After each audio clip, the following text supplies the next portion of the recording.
My own father, the one who should have protected me, made me a mother at 16. While he slept, my mother and I turned our prison into ashes. To this day, I don't know if he managed to escape the flames that devoured our house and our hell. Good morning, my dears. What a joy to be here talking with you all. I'm Catherine Martin Olson, 73 years young, born in Springfield, Missouri, but today I live here in Oakwood, a small town in rural Georgia. A peaceful place, you know? Where mornings arrive slowly with birdsong and the smell of fresh coffee. These days, I devote my time to my small family restaurant right in the center of town. Catherine's Country Kitchen started as a little food stand at the farmer's market over 30 years ago when I needed to support my daughter on my own. Now it's the most beloved meeting spot around here. Everyone comes to try my fried chicken, homemade biscuits, and that peach cobbler that just melts in your mouth. Each recipe carries a little piece of my story, you know? The flavors are like memories we keep, even when time seems to want to erase everything. My restaurant is my sacred little corner. On the exposed brick walls, I've hung old photographs of the town and some of my daughter Marianne and my 3 wonderful grandchildren. I have an old accordion that belonged to my friend Tommy, may he rest in peace, displayed near the entrance. On weekends, I hire local musicians to play folk tunes while folks enjoy their dinner. It's a simple place, but full of life and laughter, something that took me a long time to find in this life. But before I continue with my story, I'd like to make a heartfelt request to those of you watching now. If this story touches your heart, please leave a like and subscribe to the channel. That little red button makes all the difference in helping others hear what I have to share. And you know what? Tell me in the comments, which town are you watching from? And what time of day did you find this video? With your morning coffee, after lunch, or already at night wrapped in a blanket? I love reading all the comments and knowing there are people from so many different places listening to this old lady. Let's create a chain of kindness, shall we? Today, I'm going to tell a story I've carried for many years, buried deep in my heart. A story about survival, about how sometimes we need to go through fire to be reborn from the ashes. Not always is the family God gives us the one that protects us, my dears. Sometimes, danger lives under the same roof, carries the same last name. But I also want to talk about how I managed, by the grace of the Lord, to build a new life after so much suffering. Let me take you back in time to when I was just a little girl, living in a small house in Springfield. My childhood in Springfield, in the 1950s, was a time of many contradictions. I was born in a simple house on Maple Street, near downtown. A light blue wooden house with a large backyard where my mother, Margaret, planted a little bit of everything: potatoes, corn, squash, and even a cherry tree that took years to bear fruit. I remember there was a chicken coop in the back and a cement wash basin where sometimes my mother would let me play with water on hot days. My father, Walter Thompson, was an Army sergeant. A tall man with rigid posture like the uniform he wore, always neatly trimmed hair, and a thick mustache he took great care of. He participated in training across various regions of the country, but managed to get transferred to serve at the Springfield base because my mother was an only child and needed to stay close to my elderly grandparents. At home, Daddy reproduced military discipline in everything. The schedules were rigid: breakfast at 6, lunch at noon, and dinner at 6 o'clock, not a minute more or less. Everything had to be done his way, even how clothes were folded in the closet. He said that an organized house is a sign of character, and so he inspected every corner as if he were at the barracks. Mama obeyed without question, her eyes always lowered when he spoke, those calloused hands from working so hard always restless, adjusting the tablecloth, cleaning imaginary dust. Margaret, my mother, was delicate inside, but strong in appearance. She had long black hair that she braided and pinned in a bun. Her brown eyes seemed to hold secrets, always melancholic, even when she smiled. She was an excellent cook. She made an apple pie that everyone in the neighborhood asked for the recipe and homemade bread that perfumed the entire street. She sewed our clothes, tended the garden, cleaned the house from top to bottom, and still had time to tell me stories before bed when Daddy wasn't around. I was an only child. My mother always said that God only sent me to her because I was too special to be shared with siblings.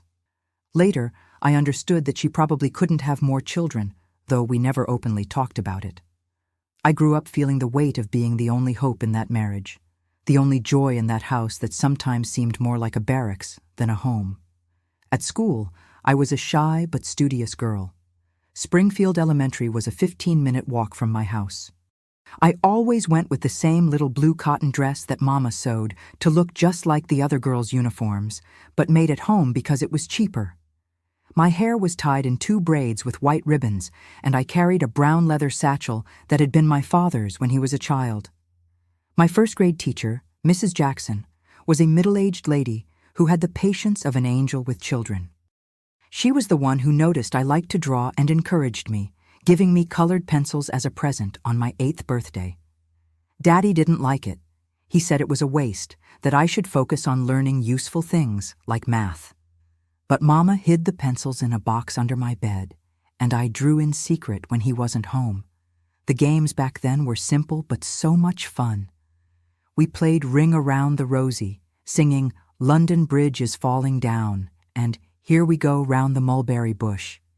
I loved jumping rope with the neighborhood girls, especially with Lucy and Teresa, my best friends.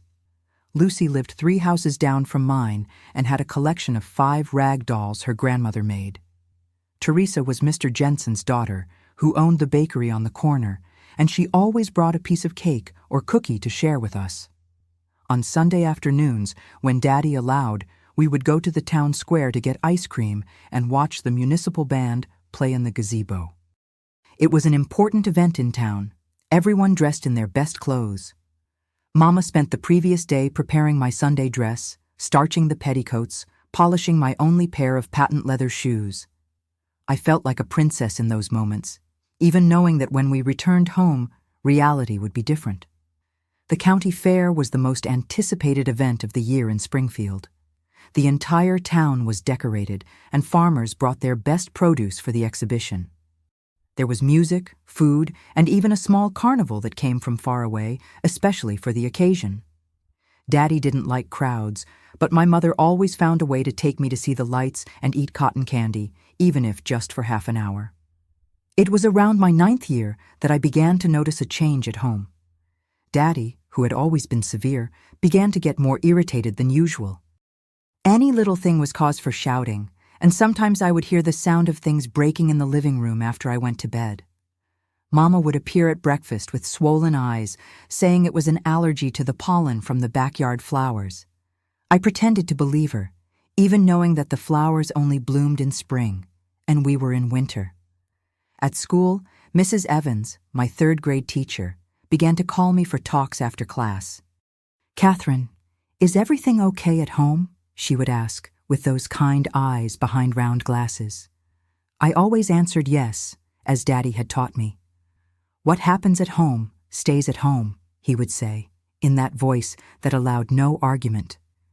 I remember a specific day when I was 10. It was the day of the school spring festival, and all the children would perform in a square dance. We needed colorful gingham dresses. Mama sewed mine with such care, using scraps she had saved, making each ruffle with perfection. When Daddy saw it, he tore the dress to pieces in front of me, saying he hadn't raised a daughter to be jumping around like a goat in a pagan festival. It was the first time I saw my mother confront him, albeit with a trembling voice. She sewed another dress that same night, in secret, and took me to the festival while he was on duty at the base. When we returned home, we found Daddy waiting in the living room, sitting in the armchair with his military belt in his hands.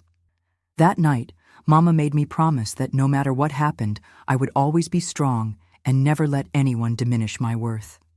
"We're like bamboo, my child," she whispered as she tucked me in. "We can bend a lot with the wind, but we never break." From that night on, something began to change at home. Daddy's eyes, which before looked at me with indifference, now followed me around the house in a way that made my stomach turn cold. He began to find fault with everything about me, The way I walked, how I talked, even the way I combed my hair.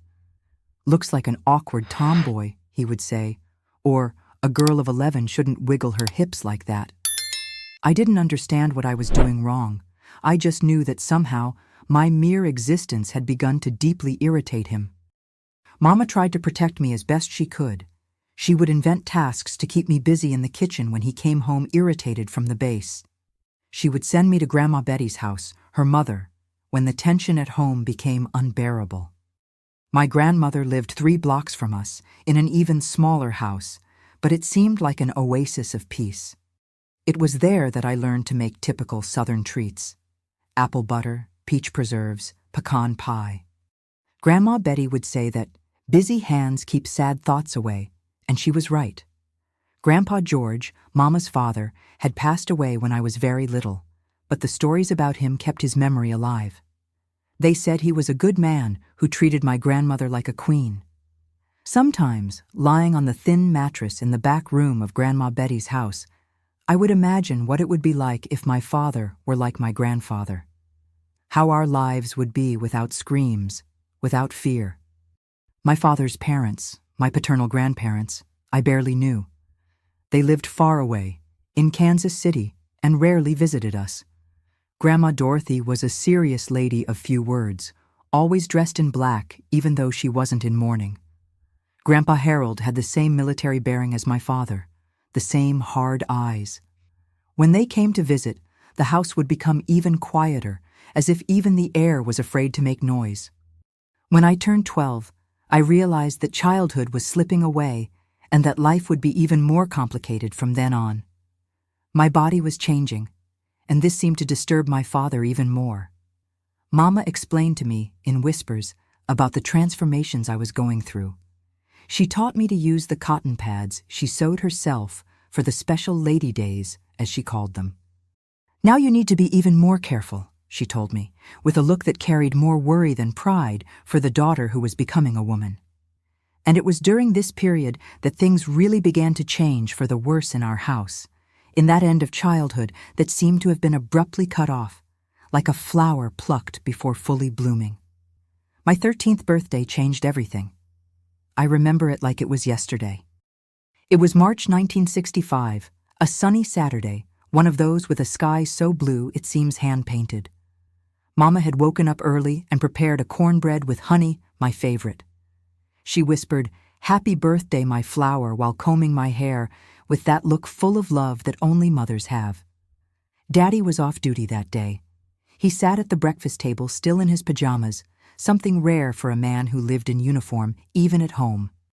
"So the girl has become a young lady," he said, looking at me differently while cutting a slice of cornbread. It wasn't a loving look from a proud father. It was something else that, in my innocence, I couldn't identify, but it made my stomach turn cold.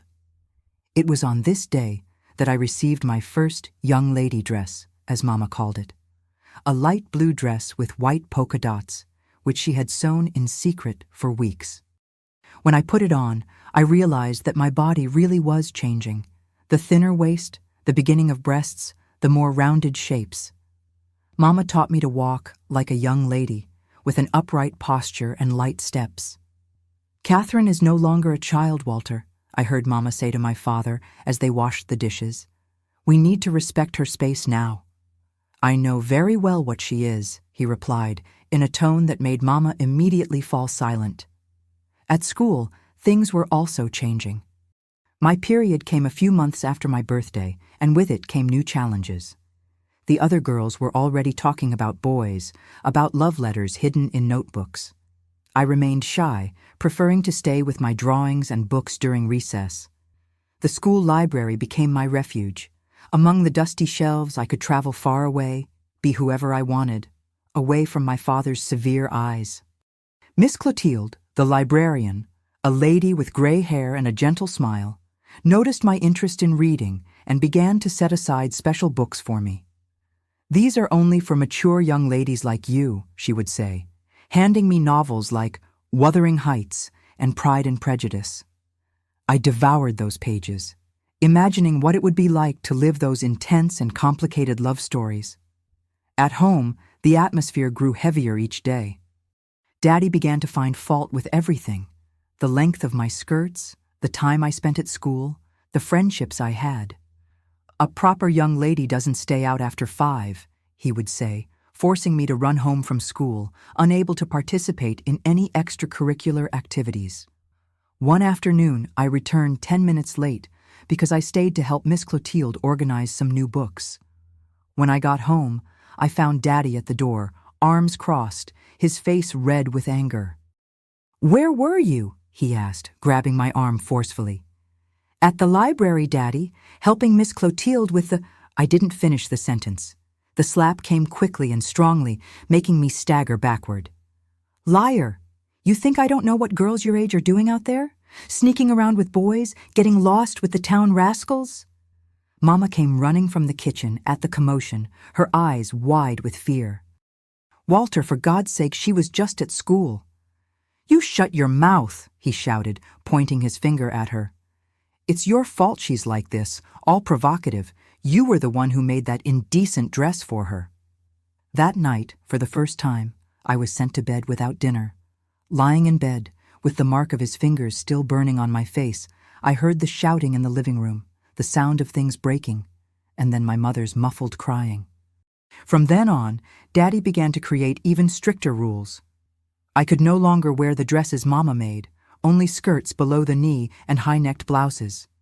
My hair, which before was loose or in braids, now had to always be tied in a severe bun, like a respectable young lady. He began to pick me up from school every day, waiting at the gate with that military posture, making all my friends stay away intimidated. Even the house seemed to change. The small mirror I had in my room disappeared. "So you don't admire yourself like a vain girl," he explained. The curtains in my room, which were of a light, flowery fabric, were replaced by thick, dark curtains. The bathroom door got a new rule: it could no longer be locked. "And 15-minute baths, not a second more," he ordered. Mama tried to intervene as best she could, always whispering to me that this will pass, that he's just worried. But I saw in her eyes that not even she believed that. Sometimes, when he wasn't there, she would hug me tightly and say, "You are a beautiful and special girl, Catherine. Never forget that." It was around this time that I began to notice something even more disturbing. Some nights, I would wake up to a noise at my bedroom door. I would open my eyes in the dark and see his silhouette standing at the partially open door, just observing.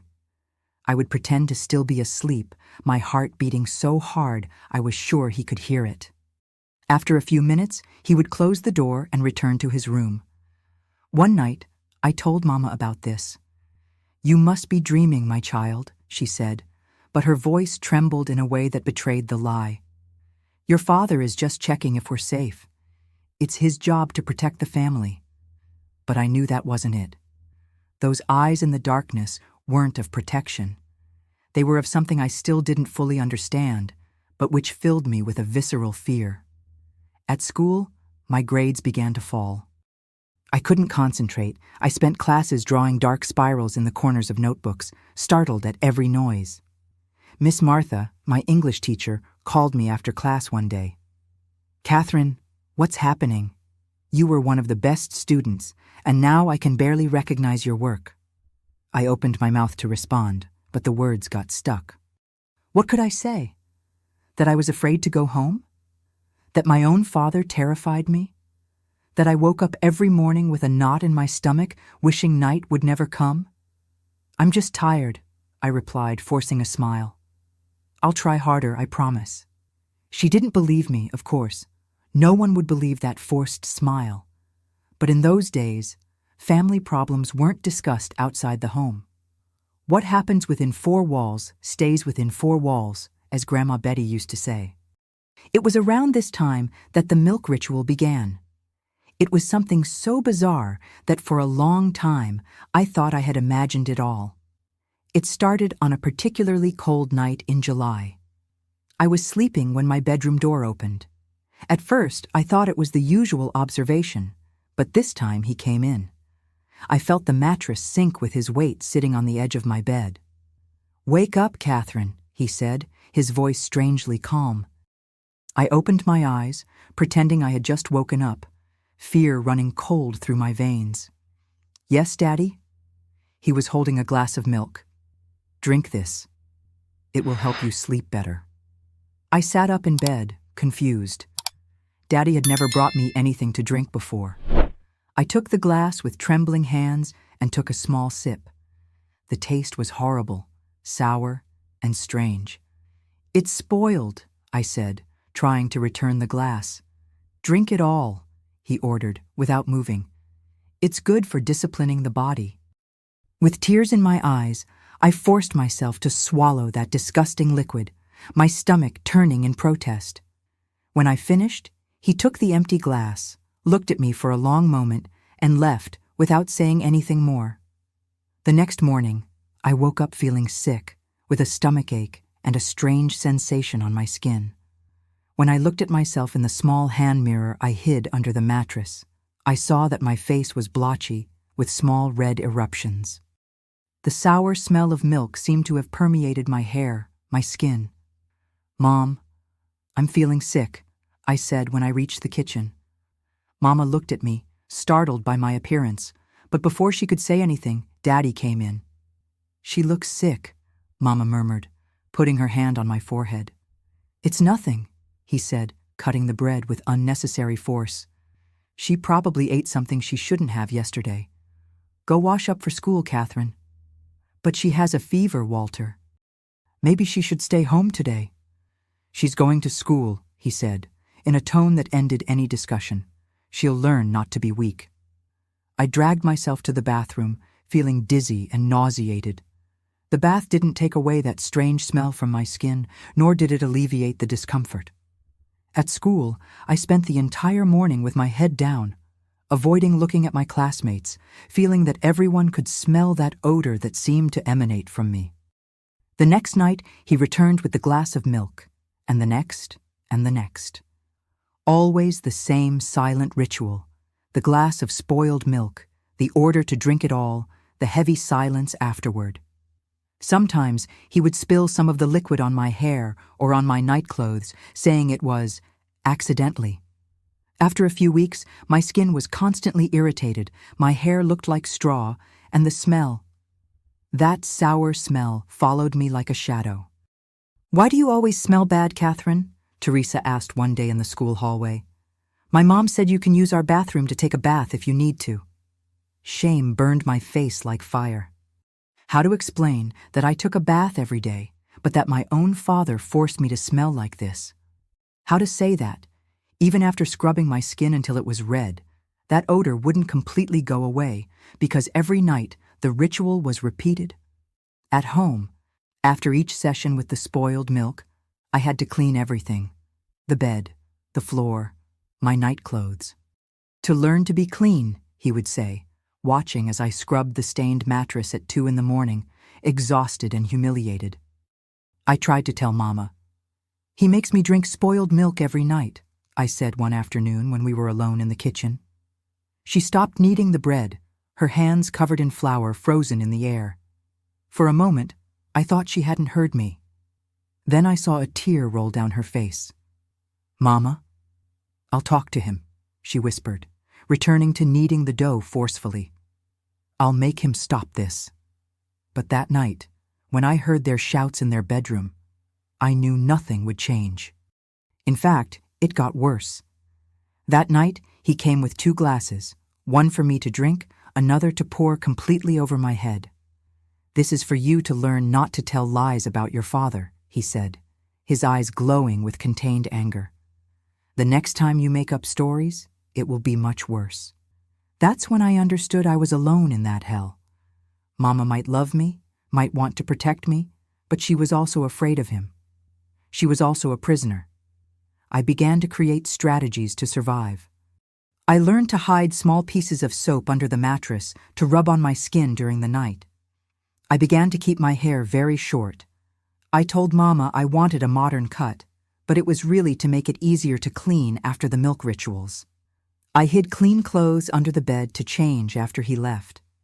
At school, I became increasingly isolated. The smell, even when I managed to disguise it, created a barrier between me and the other students. The teachers noticed something was wrong, but in those days, in a small town in the interior, no one interfered in family matters. The worst of all was the night, lying in the darkness, waiting for the door to open, for the sound of his footsteps in the hallway. Sometimes he wouldn't come, and that somehow was even more terrifying, because it meant that the next night would be worse. At 14, I was no longer the cheerful girl who drew in secret and dreamed of love stories. I had become a shadow, walking along the edges of life, trying to be invisible.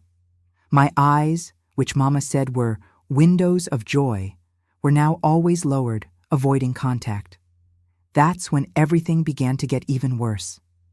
The milk rituals continued, but now there was something more in his eyes when he observed me. Something that made me shrink inside, that made me want to disappear completely. One night, after the milk ritual, he didn't leave immediately as usual. He sat on the edge of my bed, looking at me in a way that made my blood freeze. "You're becoming just like your mother," he said, extending his hand to touch my face. I instinctively recoiled, pressing myself against the wall. This seemed to irritate him. "Don't be disgusted by your own father." He got up abruptly and left, slamming the door. I heard him shouting at Mama in their room, accusing her of putting ideas in my head, of teaching me to disrespect him. The next morning, Mama had a bruise on her face that she tried to hide with her hair. Our eyes met in the kitchen, two pairs of eyes full of fear, of silent desperation. "Let's get out of here," I whispered to her as we washed the dishes. "We can go to Grandma Betty's house, or to another town." "It's not that simple, my child," she replied, her voice almost inaudible.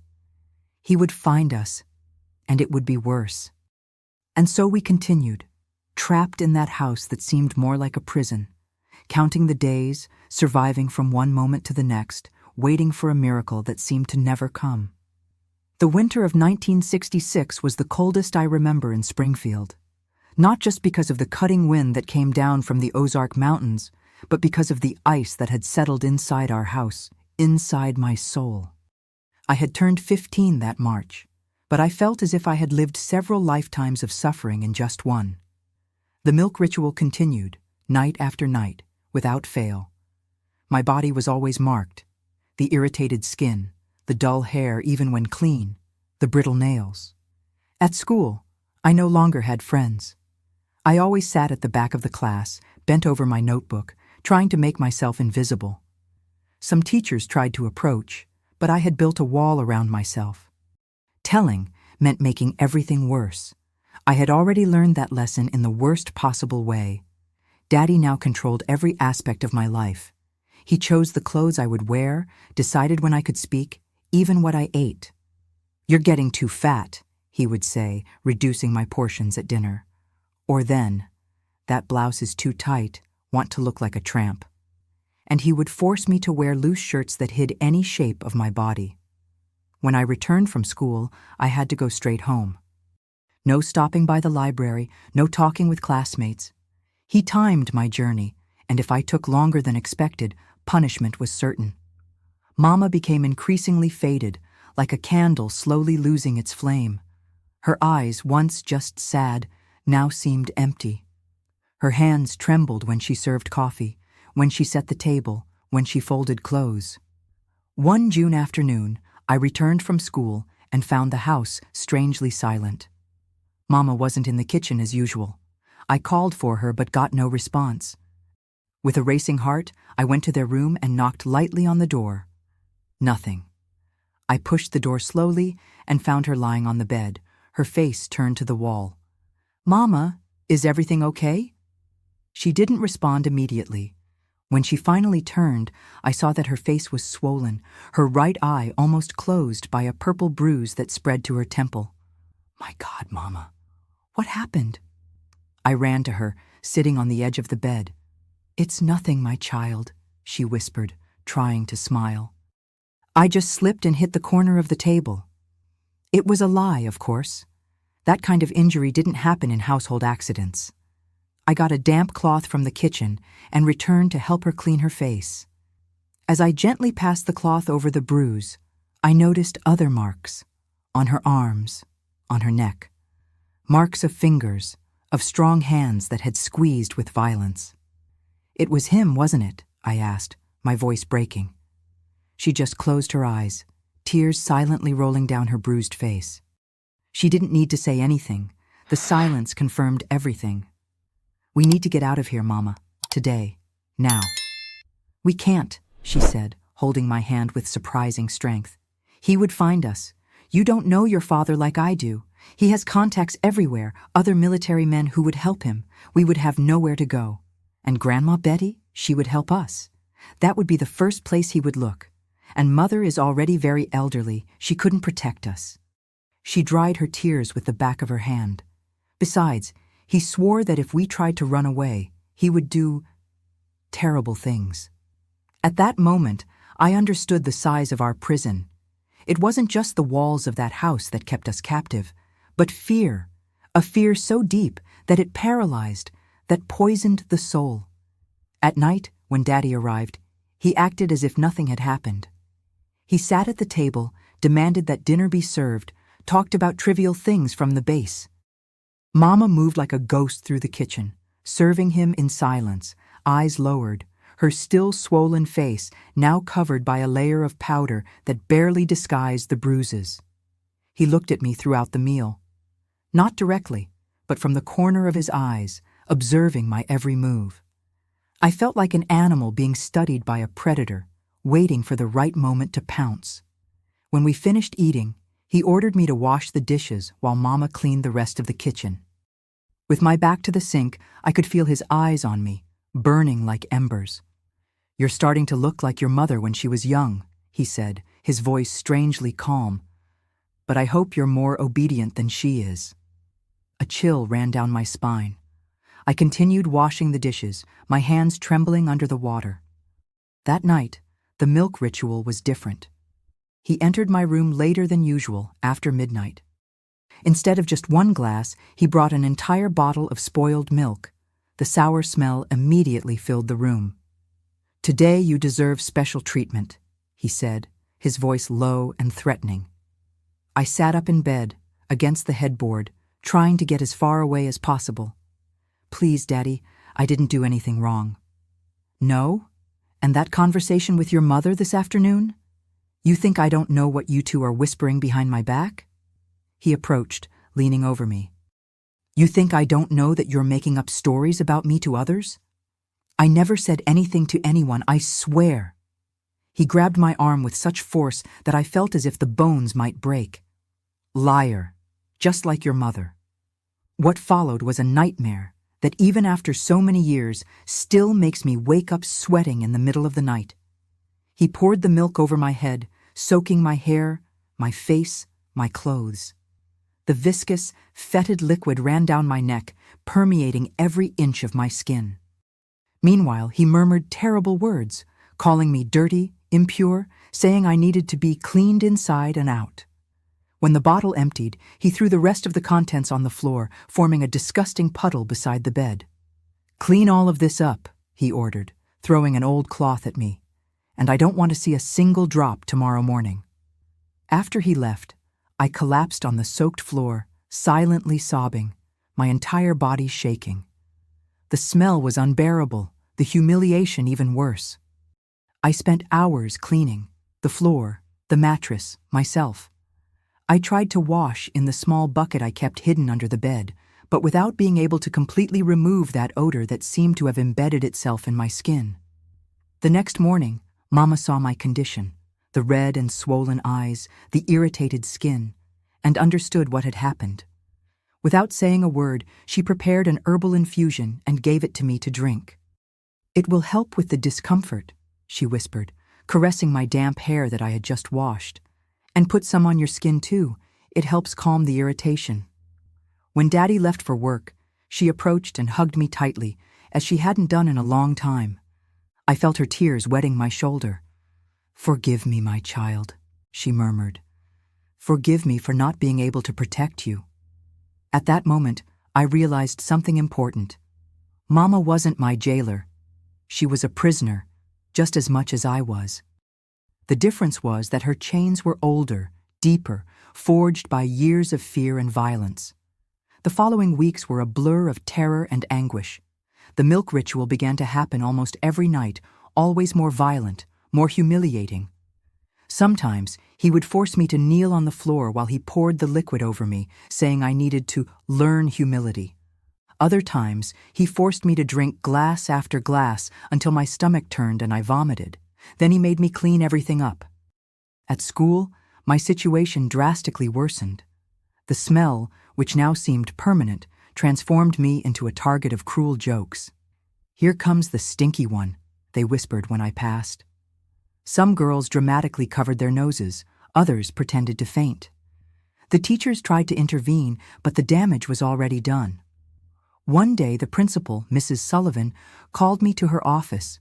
She was a severe but fair woman, respected by everyone in small-town Springfield. "Catherine, I need to know what's happening with you," she said, seated behind her impeccably organized desk. "Your teachers are concerned.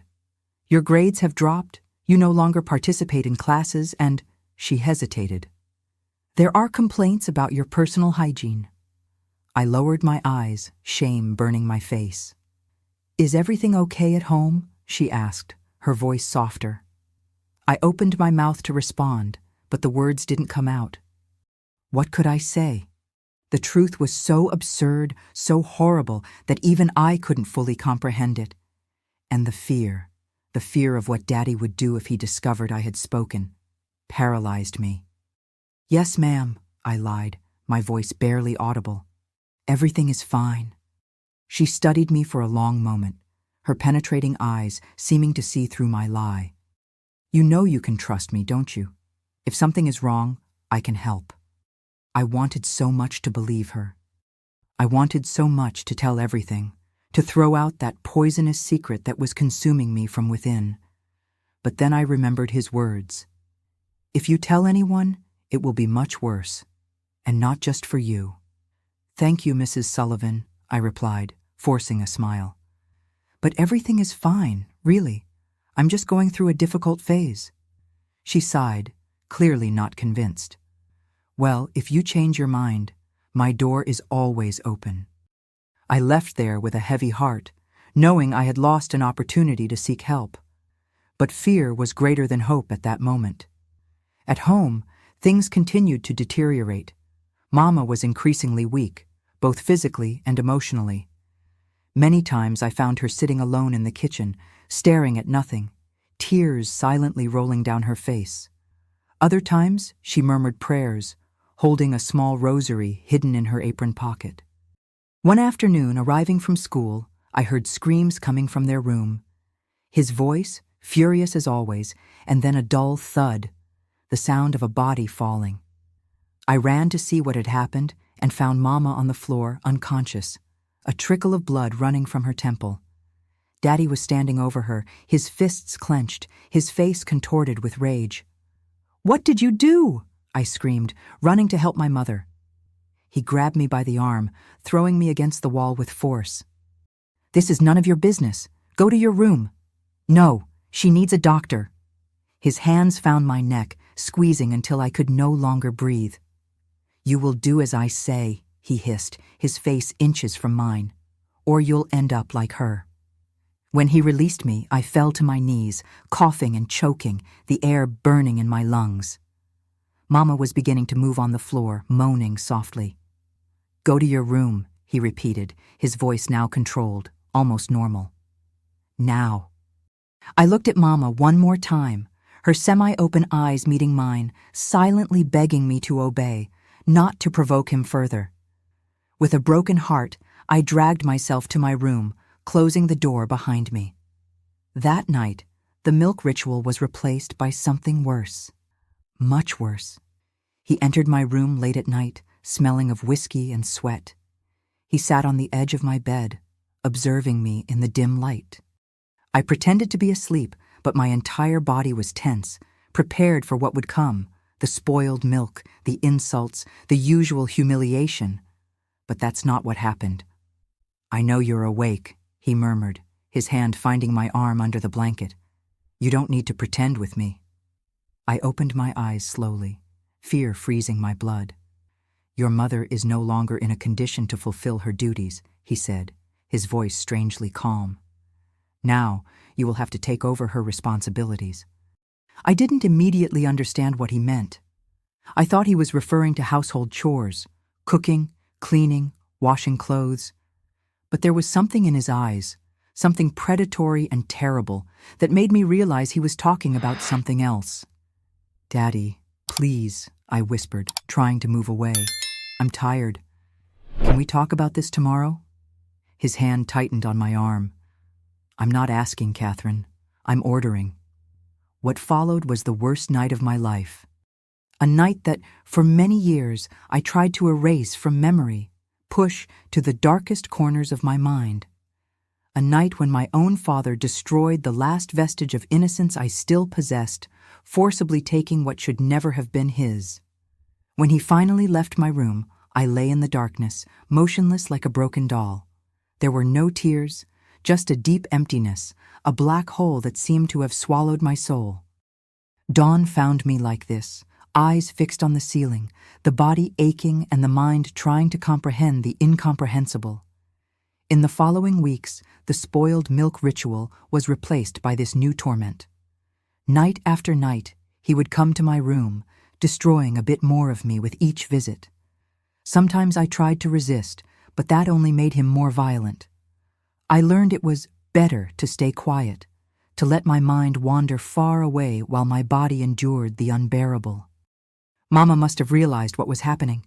I saw it in her eyes, the horror, the guilt, the despair. But she was as broken as I was, so trapped in her own cage of terror that she could no longer fight. One morning, after Daddy left for the base, she came into my room. She sat on the edge of the bed where I still lay, curled up under the blankets. "My child," she said, her voice trembling, "we need to find a way to end this." I looked at her, surprised to hear determination in her voice after so long. "How?" I asked, the word coming out harsh from my dry throat. "I don't know yet, but I'll think of something." She gently caressed my face. "You just need to hold on a little longer. I promise I won't let this continue." I wanted to believe her. I desperately wanted to believe that there was a way out, that this nightmare could end. But after so much suffering, hope seemed like a luxury I could no longer afford. At school, I was just a shadow. I barely spoke, barely ate, barely existed. Some teachers still tried to approach, but I had built walls so high around myself that no one could reach me anymore. My grades, once excellent, plummeted to the lowest levels. I couldn't concentrate, couldn't think of anything beyond surviving each day, each night. It was around this time that I began to feel the first symptoms. At first, I thought it was just my body reacting to the constant trauma, the morning sickness, the extreme fatigue, the sensitivity in certain parts of the body. But when my menstrual period, always regular since it had begun, didn't come for 2 consecutive months, a new terror settled in me. I remember sitting in the school bathroom, alone during break, mentally counting the weeks, trying to deny what my body already knew. The tears came nonstop, silent and bitter. How could I be pregnant at 15? How could I be carrying my own father's child? The reality was so grotesque, so obscene that my mind struggled to process it. I thought of all the stories I had heard about girls who got lost and ended up taking care of it. Teas of certain herbs, accidental falls, shadowy procedures performed by mysterious women in the outskirts of town. But I had no access to any of that. I had no money of my own, no freedom to seek help, no one to trust besides Mama. That afternoon, when I returned home, I found her in the kitchen preparing dinner. I waited until I was sure we were alone, and then, in an almost inaudible voice, told her my suspicions. The impact was visible. Her face turned pale, the glass she was holding slipped from her hands and shattered on the floor. For a long moment she stood motionless, as if she had turned to stone. "Are you sure?" she finally asked, her voice no more than a whisper. I nodded, unable to repeat those terrible words. She moved then, quickly cleaning up the glass shards, nervously looking at the door as if fearing he might enter at any moment. "He can't know," she whispered, holding my hands tightly. "Never, do you understand? If he finds out—" She didn't need to finish the sentence. We both knew that if Daddy found out, the consequences would be catastrophic. He could kill us, or worse, he could keep us alive in an even deeper hell than the current one. "What are we going to do?" I asked, the desperation evident in my voice. "I'll think of something," she promised, her eyes meeting mine with a determination I hadn't seen in years. "But I need a little time. Can you hide it for now?" I looked at my still thin body, with no visible signs of the life growing inside me. "I think so. For a few weeks at least." "Well, then that's what we'll do. Keep a low profile, wear loose clothes, and let me take care of the rest." That night, lying in my bed, waiting for the moment when the door would open and the nightmare would begin again, I felt a change within me. It wasn't just the baby. It was something deeper, more fundamental. The awareness that this situation could not continue. That, somehow, I needed to find a way out. Not just for me, but for the innocent life that now depended on me. I touched my still flat belly and made a silent promise. "I'm going to get you out of here. I don't know how, I don't know when, but I'm going to find a path away from this hell." That pregnancy changed everything inside me. As if a switch had been flipped, awakening a strength I didn't know existed. It wasn't just for me anymore. It was for that innocent life growing in my womb. For 3 weeks I managed to hide my condition. I wore loose blouses, avoided sudden movements, and when morning sickness came, I would run silently to the bathroom at the back of the house. Mama helped me as she could, preparing teas that relieved the discomfort and covering for my absence when Daddy asked about me. But we knew it was only a matter of time until he discovered. My 15-year-old body was beginning to change, and his eyes, always attentive, would certainly notice. It was on a gray Tuesday in August that everything came to a breaking point. I was in the kitchen helping Mama prepare dinner when the front door slammed shut. Daddy arrived earlier than usual from the base, his face red with anger. Without saying a word, he threw a paper on the table. It was a medical certificate from the Army infirmary. During a routine examination, they had noticed certain irregularities in his blood. The doctor recommended a strict diet and total suspension of alcohol consumption. "Have you been messing with my things?" he shouted at Mama, grabbing her by the arm. "Put something in my food?" "No, Walter, I swear I didn't," she replied, trembling. "Liar!" He pushed her against the stove. "These doctors say I have liver problems. How would that happen if it wasn't for some garbage you put in my food?" Without thinking, I placed myself between them. "Leave her alone. She didn't do anything." His eyes fixed on me, furious. Then, something changed in his look.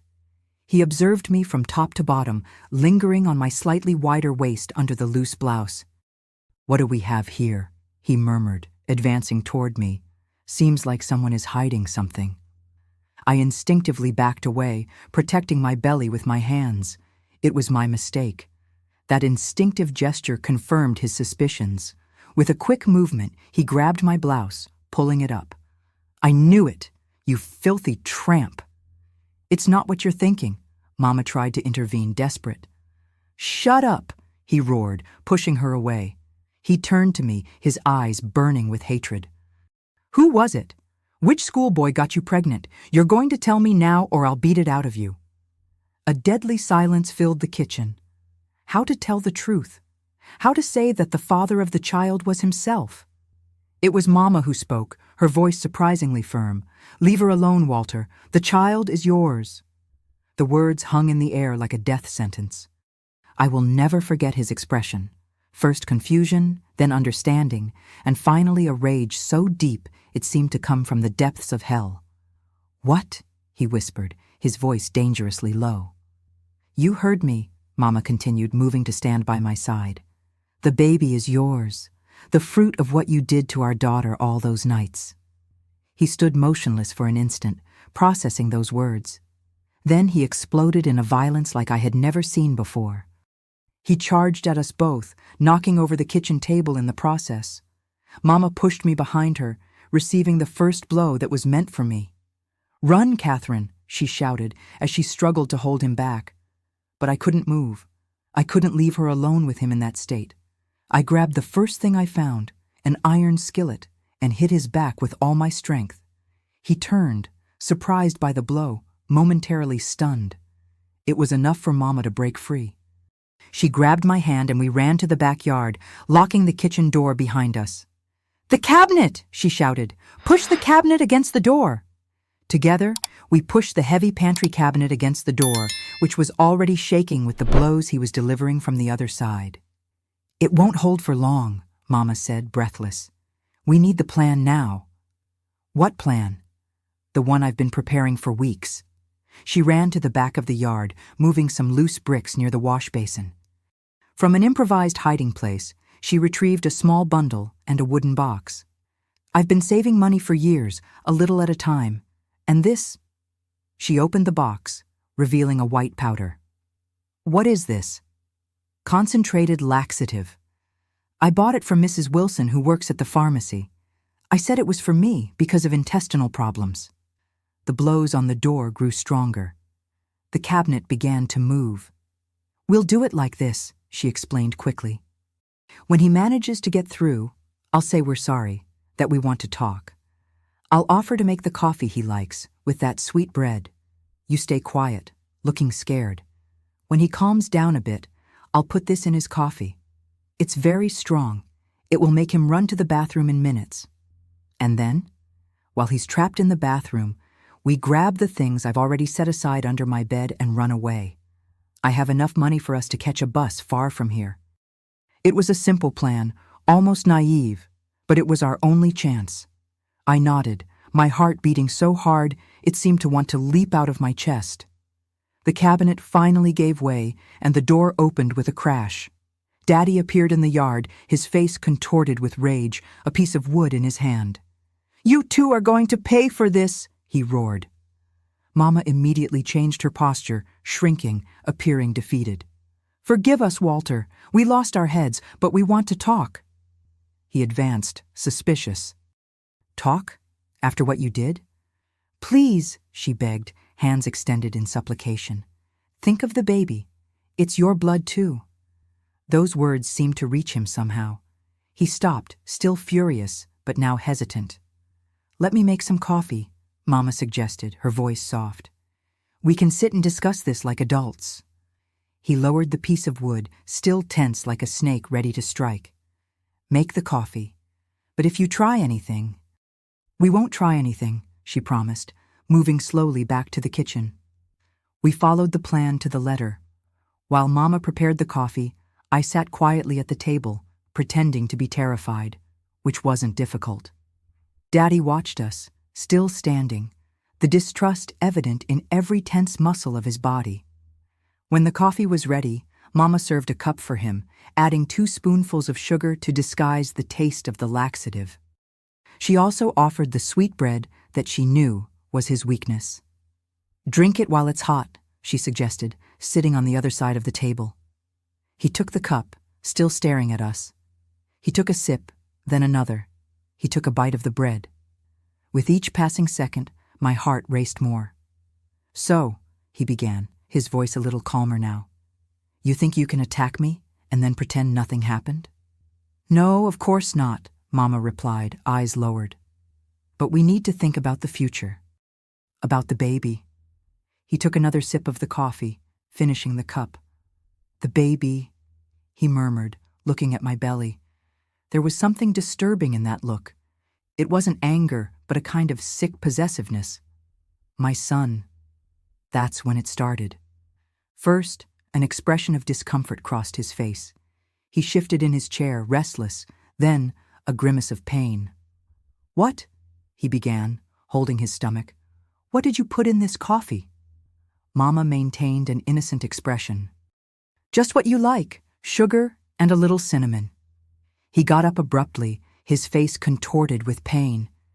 "You—" He couldn't finish the sentence. He doubled over, groaning. I think something didn't agree with you, Mama commented, showing no emotion. The bathroom is in that direction, remember? With one last look of hatred, he ran to the bathroom, slamming the door shut. Mama immediately stood up. Now, Catherine, quick! We ran to her room, where a small suitcase was already prepared under the bed. She grabbed the money hidden in a shoebox at the back of the closet, while I ran to my room to get the only photo I had of my Grandma Betty and a St. Christopher medal she had given me. From the bathroom, we could hear groans and curses. The laxative was taking effect, and from the sound of it, it would be a prolonged effect. We have to get to the bus station, Mama whispered as we left through the front door. There's a bus to Kansas City at 6 in the evening. And then? I asked as we ran down the street, looking back every few steps. Then we'll think about the next step. The important thing now is to get out of Springfield. We were almost at the end of the street when I heard a terrible scream coming from our house. He had discovered our escape. Run! Mama shouted, squeezing my hand. He won't be able to follow us for a while, not in the state he's in. We ran like we had never run before, crossing streets, taking shortcuts through yards, sneaking through alleys. The small suitcase banged against our legs, but we didn't dare stop.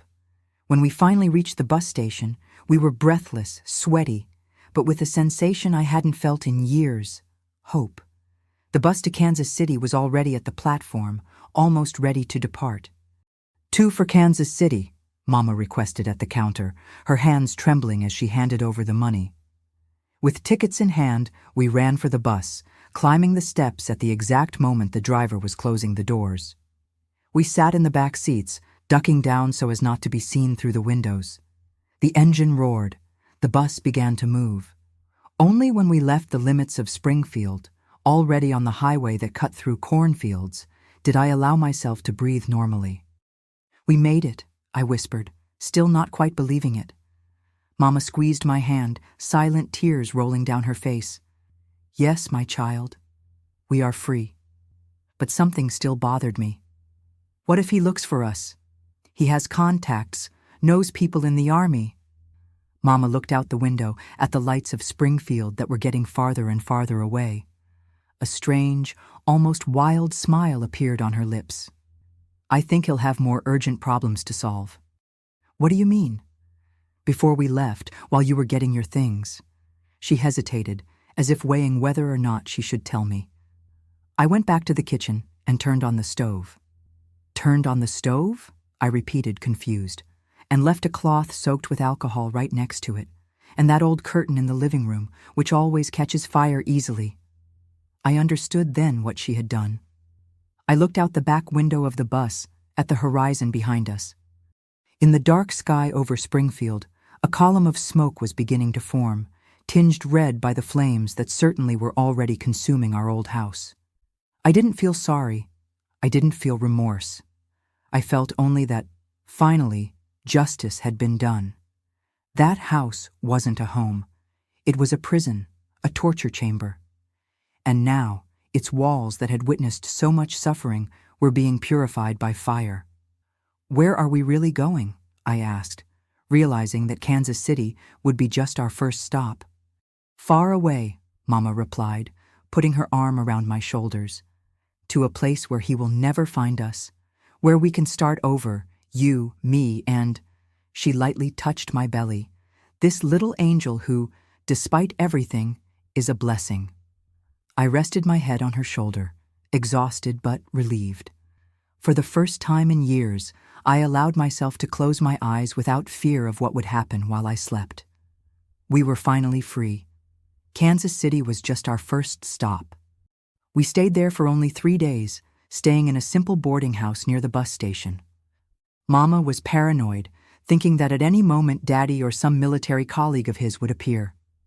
We need to go somewhere where no one knows us, where he would never think to look, she would say, always looking over her shoulder. It was in a local newspaper that we found the answer. A small ad was looking for women to work on a cotton farm in rural Georgia. Housing and meals provided, the ad said. Georgia was hundreds of miles from Springfield, in another state, far from my father's circle of influence. It's perfect, Mama said, circling the ad with a pencil. "No one will look for us there." The next day, we caught another bus, this time to Memphis, Tennessee. From there, after another day of waiting, we got transportation to Oakwood in southeastern Georgia. The journey was long and tiring, especially for me, who was suffering from pregnancy sickness. But each mile that took us away from Springfield was a relief, as if the air became more breathable, as if the weight on my shoulders gradually diminished. We arrived in Oakwood on a hot September afternoon. It was a larger town than Springfield, with wider and busier streets. The Sunnybrook farm was about 12 miles from the center, and we got a ride with a milk truck that was going in that direction. The owner of the farm, Mr. Oliver Fitzgerald, was a middle-aged man, a widower with calloused hands and skin weathered by the sun. He looked at us with suspicion when we arrived. A woman of almost 40 and a pregnant teenager, with no luggage beyond a small suitcase, asking for work. "Where do you come from?" he asked, studying us from the porch of the big house. Mama had already prepared our story. "From Chicago, sir. My husband died, left a lot of debts. We had to leave there in a hurry. Creditors were threatening to take everything." "And the girl?" Mr. Fitzgerald asked, looking at my belly that was beginning to show the pregnancy. "My daughter," Mama replied, without hesitation. "The father of the child ran away when he found out, an irresponsible boy." He nodded slowly, as if he were accustomed to hearing stories of misfortune. "I have work in the kitchen and cleaning the house. The women's quarters are in the back. It's not much, but it has a roof and walls." "It's more than enough," Mama replied, gratitude evident in her voice. That night, lying on narrow beds in the room shared with 3 other women who worked on the farm, Mama whispered to me, "We changed our names. From now on, I'm Ellen and you're Mary. Never use our real names again." I silently agreed. Catherine and Margaret had been left behind, along with the burning house and the years of suffering. The first months at Sunnybrook Farm were ones of adaptation. Mama, now Ellen, worked in the kitchen, preparing meals for the farm workers. I helped with cleaning the big house, doing light work due to the pregnancy. The other women treated us with initial reserve, but gradually began to accept us. Mrs. Josephine, the head cook, was the first to really welcome us. A black woman in her 60s, with a smile that lit up her face marked by time. She took Mama under her protection. "I know scared eyes when I see them," she said one day as they kneaded bread together. "You're running from someone, aren't you? You don't need to tell me who. Just know that here, no one will find you." In January 1967, when my belly was already quite big, we received the first news from Springfield. A newspaper that arrived at the farm carried a small note about a fire that had occurred months earlier. A house on Maple Street had been destroyed by fire. The body of a man, identified as Walter Thompson, an Army sergeant, was found charred in the bathroom. A domestic accident was suspected. Mama read the news aloud to me, late at night, when we were alone in our corner of the quarters. We didn't say anything afterward. There was nothing to say. He was dead. He would never find us, never hurt us again. It was the end of a nightmare.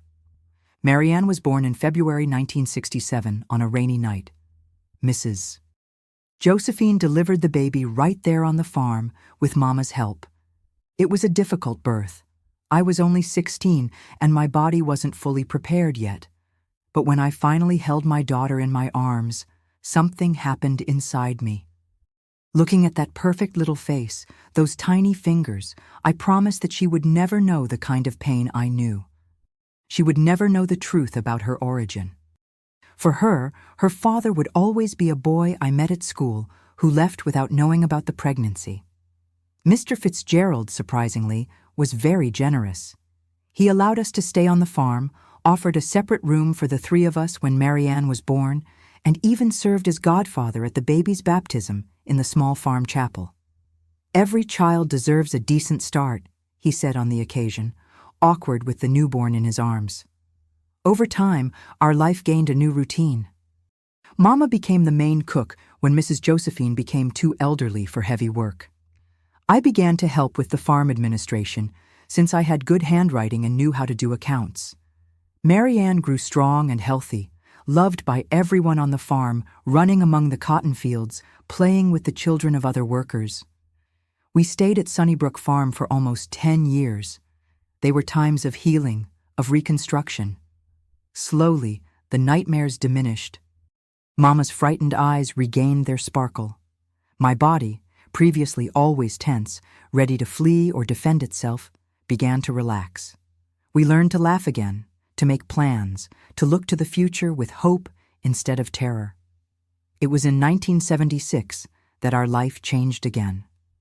Mr. Fitzgerald fell seriously ill, a cancer that spread rapidly. Before dying, he called Mama and me to his room. "You have been like family to me," he said, his voice weak, holding our hands. "In the will, I left something for you. It's not much, but it's enough to start a new life in town if you want." He passed away a week later. The will revealed that he had left us a small house in Oakwood and a sum of money that, although modest, would give us a new start. His only son, who lived in Atlanta and rarely visited the farm, decided to sell it. It was time for us to leave.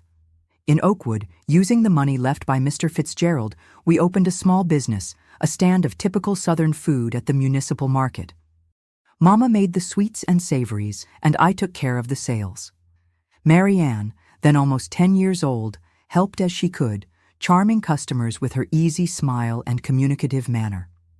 Our stand grew into a permanent store in the municipal market, then into a small restaurant in the center of town. Catherine's Country Kitchen, we called it, in honor of the name Mama adopted when we fled. We became known in town, the ladies of Southern cooking, as they affectionately called us. It was at the restaurant that I met Albert, a widowed merchant who was charmed by my biscuits. We began a friendship that slowly blossomed into something more. He was patient with me, respecting my fears, my hesitation to trust any man. I didn't tell him everything about my past. Some wounds are too deep to be exposed. But he knew I carried invisible scars. We married in 1980 when Mary Ann was 13 years old. It was a simple ceremony, just for the closest friends. Albert was a good husband, a good stepfather to Mary Ann. We never had children together. The experiences of the past had left marks on my body and soul that made it difficult to conceive again. Mama, who continued to be Ellen until the end, lived to see Mary Ann graduate as a teacher, marry, and have her first child. She passed away in 1988, peacefully, in her sleep. In her last years, she rarely spoke of the past. It was as if she had decided that that part of her life didn't deserve to occupy space in her memories. She preferred to focus on the present, on the small daily joys, her great-grandson's smile, the smell of fresh bread, the warmth of the sun on Sunday afternoons. On her deathbed, she held my hand and whispered, "We did the right thing, my child. Never regret it." And I never regretted it. What we did that night in Springfield was an act of survival, of liberation. The fire that consumed our old house purified our past, opened the way for a new life. We never knew for certain if the body found was really Daddy's. Part of me always feared that he had somehow survived, that one day he would appear at the door of our restaurant with that look that terrified me in nightmares. But the years passed, and he never came. If he survived, he never found us. If he died, he took his sins to the grave. Albert passed away in 2010 after a brief struggle with a heart condition. It was a hard blow, but different from the pain I knew in my youth. It was a clean, honest pain, the pain of losing someone we truly love, not the terror of living with someone who mistreats us.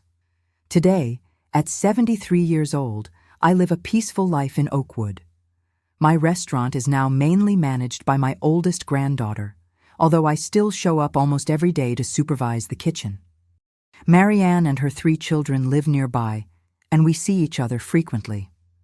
My grandchildren grew up hearing edited stories about my childhood in Missouri, softened versions that preserve their innocence, that protect their mother's memory.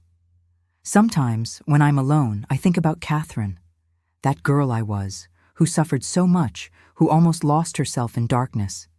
I think about how she found strength to survive, to escape, to build a new life.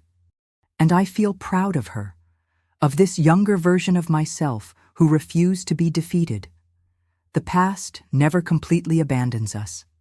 There are nights when I still wake up frightened, feeling the phantom smell of spoiled milk, hearing imaginary footsteps in the hallway. But these moments are increasingly rare, more distant. The present is stronger than the past. The love I built is more powerful than the hatred I faced. And when I look at Marianne, at my grandchildren, at the life we managed to build after escaping that hell, I know it was worth it. Every scar, every tear, every moment of terror. It was all worth it to get here, to this peace I finally found. Today, here in Oakwood, my life is very different from that frightened girl from Springfield. I wake up early, around 5 in the morning, a habit I never lost even after retiring. I like this quiet moment of dawn, when the town is still asleep and I can hear the first birds announcing the day. My little morning ritual includes a strong, freshly brewed coffee, sitting on the back porch, watching the sky change color. Then, even with aching joints protesting, I go to the restaurant. Catherine's country kitchen is no longer just mine. My granddaughter Sarah has been managing it for 5 years, but I still like to show up almost every day. "Grandma, you don't need to come today," she always says on the phone. And I always reply, "If I don't go to the restaurant, what will I do at home? Talk to the walls?" The truth is that the restaurant keeps me alive. When I'm there, supervising the seasoning of the fried chicken or teaching some young cook how to make cornbread the right way, I feel useful, connected to the world. The people of Oakwood know me, respect me. I'm Miss Catherine of the Southern Cooking, a local institution, as they say. Marianne, my daughter, has been a teacher at the local school for more than 30 years. She graduated, married Jonathan, had 3 wonderful children, Sarah, 32, Luke, 28, and Julie, 25.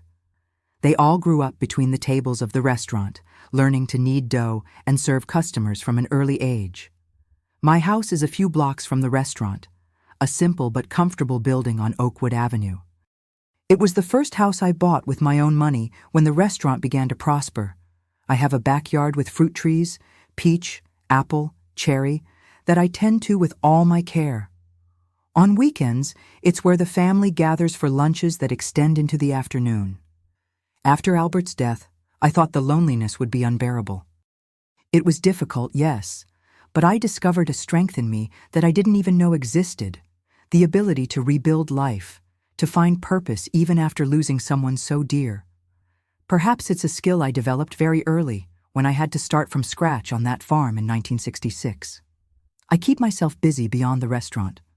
I participate in the craft group of the local church, where we make items for charity bazaars. On Tuesdays, I give Southern cooking classes to teenagers at the community center, a project that started small and now has a waiting list. My grandchildren are my greatest joy. Sarah, the oldest, inherited my talent for cooking and my entrepreneurial spirit.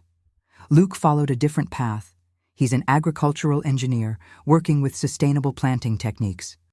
Julie, the youngest, is a teacher like her mother, but she teaches music. She has a privileged ear that certainly didn't come from my side of the family. About the past, I speak little. Marianne knows a softened version of the story. She knows we fled from a violent father, but I never told the darkest details, never revealed the complete truth about her origin. That's a secret I'll take with me. For her, her biological father was a high school boyfriend who disappeared before knowing about the pregnancy. It's better that way. I have my difficult moments, of course. Birthdays are particularly complicated, not mine, but Mama's, which we always celebrated with so much affection. There are days when the ghosts of the past seem closer, more real. Days when the smell of milk makes me shudder inexplicably, when the sound of boots on the floor makes me hold my breath for an instant. But I've learned not to let these moments dominate me. When the memories get too intense, I go out for a walk around downtown Oakwood, greet acquaintances, stop for coffee in the square. The present has a healing power. Each smile, Each good morning, Miss Catherine, anchors me in this life I've built, takes me away from the one I left behind. At night, I like to sit on the porch with a cup of chamomile tea, watching the movement on the street, families returning home, lights turning on in windows. In these moments, I feel a deep peace, a gratitude for the life I have now. I never went back to Springfield. I don't know if the house was rebuilt, if there's still anyone who remembers the Thompson family who lived on Maple Street. I don't know if there's a grave with Walter's name in some cemetery in that town. And I don't want to know. That chapter is closed, sealed, buried in the past. What matters is that I'm here, in Oakwood, a town that welcomed me when I needed it most, that gave me the chance to be another person, not just through the false name I initially adopted, but through the opportunity to rebuild my identity, to become someone beyond the victim I once was. When I look back at the entire journey traveled, I feel a mixture of sadness and pride. Sadness for what I had to endure, for what Mama suffered, for the years we lost in fear and pain. But pride for having survived, for having found the courage to escape, to start over, to transform ashes into new life. And when my grandchildren ask me what the secret of my strength is, I simply say, life is like a patchwork quilt. Even the darkest and ugliest pieces, when sewn with the colorful and beautiful ones, create something unique and valuable. What's important isn't what material the patches are made of, but how we choose to sew them together. My dears who are listening to me now, after sharing so many pains and joys with you, I want to leave some advice that I carry in my heart. No matter how dark the night is, dawn always comes. I lived through hell at home, at the hands of the one who should have protected me, but I found strength where I thought nothing existed beyond fear. I learned that age doesn't define our strength, but rather our ability to start over each day. My wrinkles are maps of survival. Each one tells a story of pain overcome. Life taught me that even in the deepest darkness, our inner light never goes out. I discovered that we are stronger than we imagine, especially when we think we can't take any more. If you know someone living silently with a monster at home, as I lived, extend your hand. In any country, in any culture, there are people and organizations ready to help. The signs are there. The lowered gaze, jumping at the slightest noise, excuses for unexplained injuries. Don't close your eyes. Your intervention could save a life, as my mother and I saved each other. My experience taught me that our story doesn't end with the painful chapters. Time doesn't heal all wounds, but it teaches us to live with them and still smile. And that, my dears, is the greatest victory. And now I need to ask something very important from you who are watching me. If you know a woman who lives frightened, who changes her behavior when her husband arrives, who always has excuses for bruises, share this video with her immediately. Do it privately. Send it as a message, because this video could be the turning point in her life. It could show that there is a way out, that there is hope. Hit the notification bell and subscribe to the channel now so that more stories like mine can reach those who need to hear that it's possible to escape, that it's possible to start over. Each subscription to this channel is like a hand extended to someone who is where I was one day. Tell me in the comments, have you ever helped someone get out of an abusive situation? Or do you know someone who needs help? Your experience could save lives.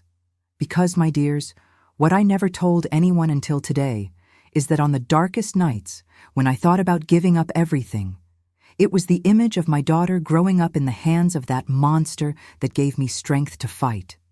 And that strength is inside each one of you, waiting for the moment to awaken.